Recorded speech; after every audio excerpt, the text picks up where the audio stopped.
নমস্কার। আলোয় ফেরা ইউটিউব চ্যানেলে আপনাদের সকলকে জানাই সুস্বাগতম। আজকে বিষয় হলো যে গরিব প্রান্তিক মানুষ, অসহায়, যারা স্টেশনের বাইরে, বিভিন্ন স্টেশনের বাইরে বসে একটু জিনিসপত্র বিক্রি করছে পেটের দায়ে। শুধু সংসার চালাতে পেটের দায়ে তারা কিছু বিক্রি করছে এবং চা বিক্রি করছে, বিস্কুট বিক্রি করছে বা কোনো কিছু বিক্রি করছে সাধারণ মানুষের জন্য, যারা কাজ করতে যায় পেটের জন্য। প্রান্তিক মানুষ, তাদের উচ্ছেদ করা হচ্ছে, বুলডোজার চালাচ্ছে।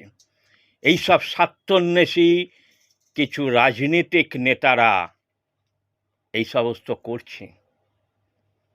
এটা কি ভালো হচ্ছে? মানুষ খেতে দিতে পারে না, পেটে লাথি মারছে। এটা কি? এটা নোংরা, একদম নোংরা। এর প্রতিবাদ করা উচিত সাধারণ গরিব মানুষের, যাদের সংসার আছে, যারা খেটে খাচ্ছে।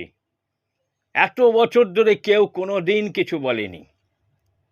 আজ এই পশ্চিমবাংলার বুকে কি হচ্ছে?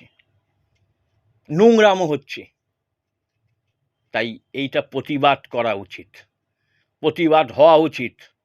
তারা কোথায় যাবে? কি খাবে?